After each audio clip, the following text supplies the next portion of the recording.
करते हैं देश और दुनिया की खबरों की ओर। तो वहीं हम आपके लिए बताने का, समझाने का प्रयास करेंगे। खबर सौजन सूत्रों के हवाले से अपने चैनल के माध्यम से आप तक पहुंचाने का प्रयास। तो दोस्तों, खबर के अंत तक जरूर बने रहिए। तो दोस्तों, हम आपके लिए बताएं कि खबर एजुकेशन से रिलेटिव है, संबंधित है। खबरों का सिलसिला शुरू करते हैं। साक्षात्कार और रूबरू इस बड़ी खबर से हम आपके लिए बताने का प्रयास करेंगे। आदाब, मैं हसरुद्दीन, आप देख रहे हैं जलाल न्यूज 901 टीवी चैनल के माध्यम से इन बड़ी खबर से आपके लिए साक्षात्कार कराने का प्रयास। Rajendra Nagar coaching case CBI ने एमसीडी के किसी अधिकारी पर नहीं लिया एक्शन, हाई कोर्ट ने जारी किया नोटिस। तो किस तरह से दोस्तों कड़ियां हमारे साथ जुड़ी हुई हैं, खबर विस्तार से आपके लिए जानकारी देने का प्रयास इस प्रकार से है, अवगत कराते चलें। तो दोस्तों, खबर के अंत तक जरूर बने रहिएगा।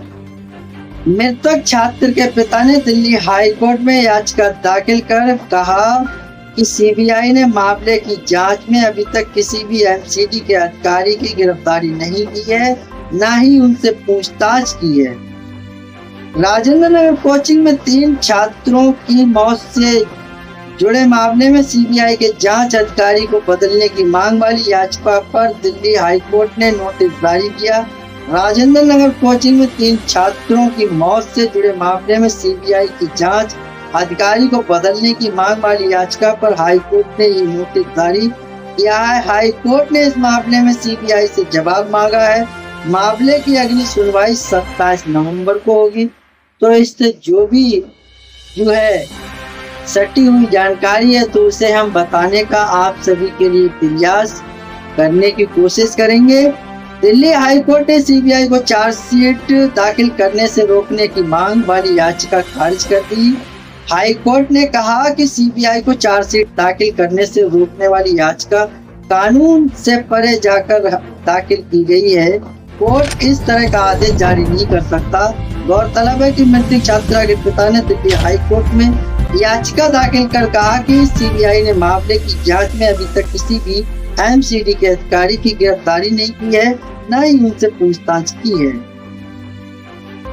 कोचिंग सेंटर हादसे मामले में दिल्ली की रॉज एवेन्यू कोर्ट ने कोचिंग सेंटर के मालिक को 23 सितंबर को अंतिम जमानत दे दी। कोचिंग सेंटर के अलावा कोर्ट ने RAUSIAS कोचिंग सेंटर के सीईओ अभिषेक गुप्ता और कोऑर्डिनेटर देशपाल सिंह को भी अंतरिम जमानत मिल गई है। तो वहीं कोशिश करेंगे आपके लिए समझाने की। दिल्ली की अदालत ने कोचिंग सेंटर के सीईओ और कोऑर्डिनेटर को 1 लाख रुपए के जमानत ग्रांट और इतनी ही राशि की 2 जमानत राशि भरने पर अंतिम जमानत देने के निर्देश दिया है। कोर्ट ने दोनों को 7 नवंबर तक अंतरिम जमानत दी है। HC ने दी थी 4 को आनर को अंतरिम जमानत। इससे पहले दिल्ली हाई कोर्ट ने बेसमेंट के 4 को आनर पर विंदर सिंह, तजेंद्र सिंह, हरविंदर सिंह और सरबजीत सिंह को अंतरिम जमानत दे दी थी।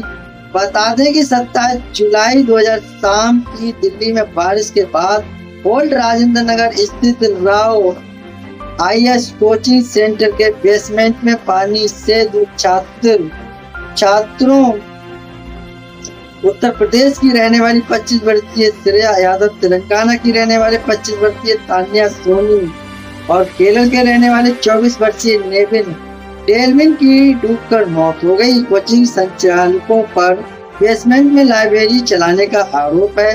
इस हादसे के बाद दिल्ली नगर निगम ने कार्यवाही करते हुए बिल्डिंग नियमों का उल्लंघन करने पर 200 कोचिंग सेंटर को सील कर दिया।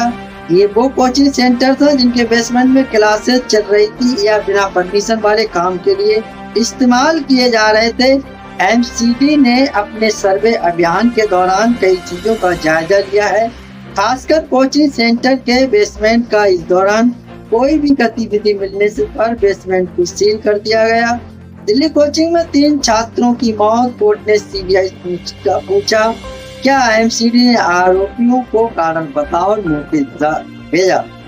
दिल्ली के और राजेंद्र नगर 27 जुलाई की रात राव AIS कोचिंग सेंटर के बेसमेंट में पानी भर जाने से 3 स्टूडेंट की मौत हो गई। इस केस में गिरफ्तार किए गए कोचिंग सेंटर के बेसमेंट के 4 को ऑनर्स की जमानत याचिका पर सोमवार को राउज एवेन्यू कोर्ट ने सुनवाई हुई।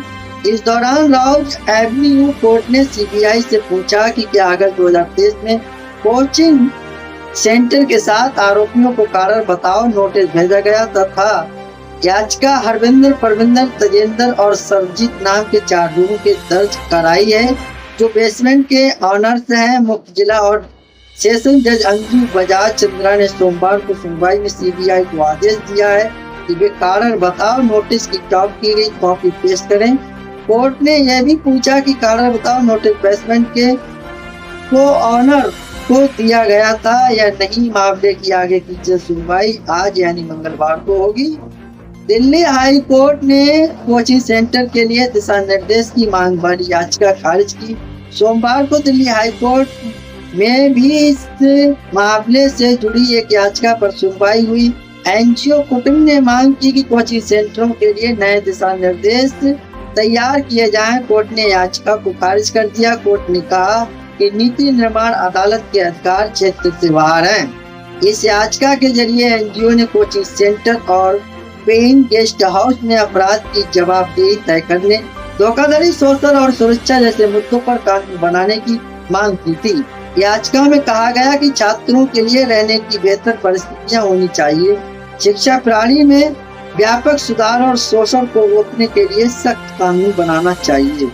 Rouse Avenue court room live court ने आरोपियों की वकील से पूछा कि आपने किराएदारों को बेसमेंट के अधिकार का सर्टिफिकेट दिया था।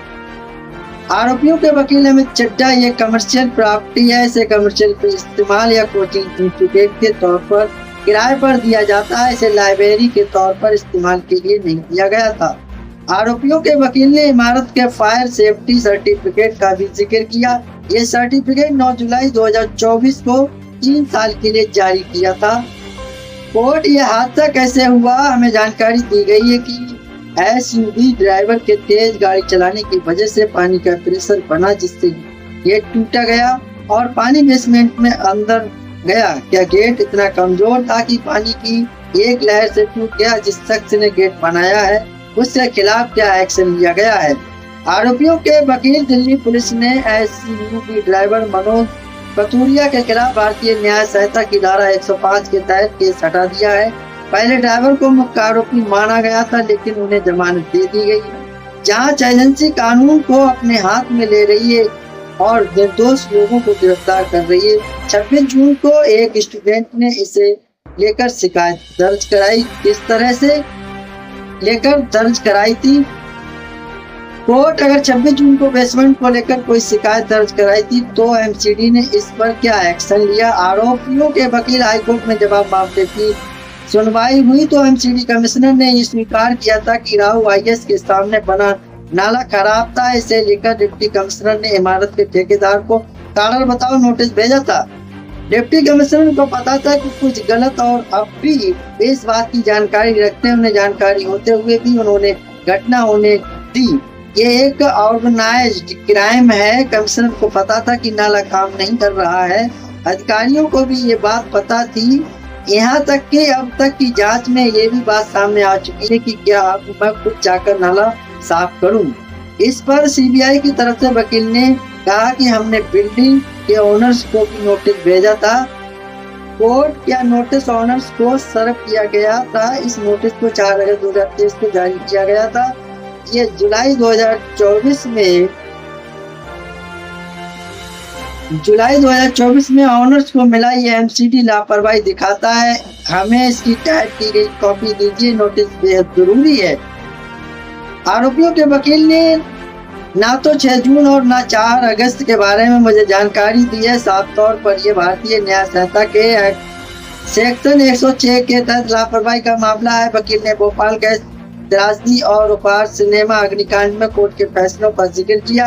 आरोपियों के वकील, क्या इनका केस ये है कि मैं 27 जुलाई को भी भारी बारिश का इंतजार कर रहा था और बारिश होते ही मैंने दरवाजा खोल दिया और गैर इरादतन हत्या का कारण बना। ये पहले ही बात दिया गया है कि वहाँ स्लाइड गेट लगा था। हादसा स्लाइडिंग गेट के अचानक गिरने से चलते हुए। कोर्ट स्लाइडिंग गेट के किसने बनाया था? इतना कमजोर गेट किसने बनाया? सीबीआई। ये गेट पूरी इमारत के लिए था, इसके लिए ओनर जिम्मेदार है। ये एमसीडी के मास्टर प्लान के भी खिलाफ था। एफआईआर के मुताबिक बेसमेंट में लाइब्रेरी चल रही थी। ये लोग 4 महीने का लगातार लोग महीने का 4 लाख रुपए कमा रहे हैं, लेकिन 3 मौतों की इन्हें परवाह नहीं है। सुनवाई के दौरान मृतक के वकील ने अपना पक्ष रखा। उन्होंने कहा कि क्या ओनर्स की कोई जवाबदेही नहीं है? क्या उन्हें हालात के बारे में नहीं पता था? सिर्फ 10 मिनट की बारिश में वहाँ पानी भर जाता है। बेसमेंट में पानी भरने के बाद बाहर निकलने का क्या रास्ता था? ऑनर्स की जिम्मेदारी थी कि वे इतने बड़े बेसमेंट से बाहर निकलने का रास्ता देते। उन्होंने लाइब्रेरी बंद क्यों नहीं की? वे लगातार किराया ले रहे हैं। उन्होंने अब तक किराए की डील कैंसिल क्यों नहीं की? सीबीआई। 1 महीने पहले एक स्टूडेंट ने शिकायत दर्ज कराई थी, लेकिन उन्हें पता ही नहीं था कि बच्चों को बचाया जा सकता है। 6 पॉइंट इसमें निकल के आता है। राजेंद्र नगर हादसे की वजह 27 जुलाई की रात को बिल्डिंग में पावर कट के कारण बेसमेंट में बनी लाइब्रेरी का बायोट्रैक गेट जाम हो गया। स्टूडेंट अंधेरे में लाइब्रेरी के अंदर फंस गए। गेट बंद होने के कारण पानी शुरुआत में बेसमेंट में घुसा था, लेकिन कुछ मिनट के बाद ही पानी का प्रेशर तेज हुआ और गेट टूट गया। चश्मदीद ने बताया कि गेट टूटने के बाद पानी तेजी से बेसमेंट में भरने लगा। बहाव इतना तेज था कि सीढ़ियां चढ़ना मुश्किल हो रहा था। कुछ सेकंड में ही घुटनों तक पानी भर गया। ऐसे में स्टूडेंट बेंच पर खड़े हो गए। महज 2-3 मिनट में ही पूरे बेसमेंट में 10-12 फीट पानी भर गया। स्टूडेंट को बचाने के लिए रस्सियां फेंकी गई, लेकिन पानी गंदा था, इसलिए रस्सी दिखाई नहीं दी। पानी में बेंच भी तैर रही थी, इसलिए रेस्क्यू में दिक्कतें हुई। ये रात 3 छात्रों को के सब मिले 14 को रस्सियों के सहारे निकाला गया। रेस्क्यू जो आखिरी चरण में था, तब भी 7 फीट तक पानी अंदर भरा हुआ था। किस तरह से भरा? सुप्रीम कोर्ट क्या कोचिंग संस्था के डेथ चैम्बर बन चुके हैं? ये स्टूडेंट की जान को खतरे में डाल रहे। केंद्र दिल्ली सरकार का नोटिस। दिल्ली के राज IAS कोचिंग के बेसमेंट में चल रही लाइब्रेरी में पानी भरने से 27 जुलाई को स्टूडेंट की मौत। सुप्रीम कोर्ट 5 अगस्त को जस्टिस सूर्यकांत और जस्टिस भुइया की बेंच ने दिल्ली के कोचिंग सेंटर को डेथ चैम्बर बताया। बेंच ने कहा, कोचिंग सेंटर की सुरक्षा के लिए चिंतित। कोचिंग सेंटर बच्चों की जिंदगी के साथ खेल रहे हैं। कोर्ट ने केंद्र सरकार और दिल्ली के चीफ सेक्रेटरी को नोटिस जारी कर पूछा कि कोचिंग सेंटर में क्या सेफ्टी के लिए लागू किए गए हैं। दिल्ली हाईकोर्ट आदेश। कोचिंग सेंटर की जांच सीबीआई करेगी। पुलिस को फटकार। निर्दोष SUV ड्राइवर को अरेस्ट किया। शुक्रवार है पानी का चालान नहीं काटा। दिल्ली हाईकोर्ट ने 2 अगस्त को इस मामले की जांच सीबीआई को सौंपी। आदेश दिया कि जांच की निगरानी सेंट्रल विजिलेंस कमेटी के अधिकारी करेंगे। कोर्ट ने कहा था लोगों को जांच पर शक न हो, साथ ही सरकारी कर्मचारी के भ्रष्टाचार में शामिल होने से जांच प्रभावित न हो, इसलिए फैसला लिया गया है। तो दोस्तों, ये वो खबरें थी जिन खबरों से हमने आपके लिए अवगत कराया। तो दोस्तों, मुझे उम्मीद है खबर उपयोगी और अच्छी। आप सभी दर्शक इस खबर से सहमत हैं, तो एक आगाज जरूर कीजिएगा। चैनल को लाइक, शेयर, सब्सक्राइब, घंटी वाला बटन ऑल करना ना भूलें, जिससे हर नोटिफिकेशन आप तक पहुंचता रहे। हमारे लिए एक हौसला अफजाई, मोटिवेशन, सहानुभूति प्राप्त होती है। उसी सहानुभूति को लेकर हर रोज तरोताजा खबरों के साथ आपके बीच उपस्थित होते हैं। तो दोस्तों, मेरा खबर दिखाने का मकसद रहा लोगों के लिए जागरूक करना, ना कि किसी की भावनाओं को ठेस पहुंचाना। तो दोस्तों, खबरों में हमारे साथ बने रहने के लिए हमारे चैनल जलाल न्यूज 901 के लिए सब्सक्राइब करें, जिससे तमाम छोटी बड़ी खबरें आसानी से मिल सके। जय हिंद।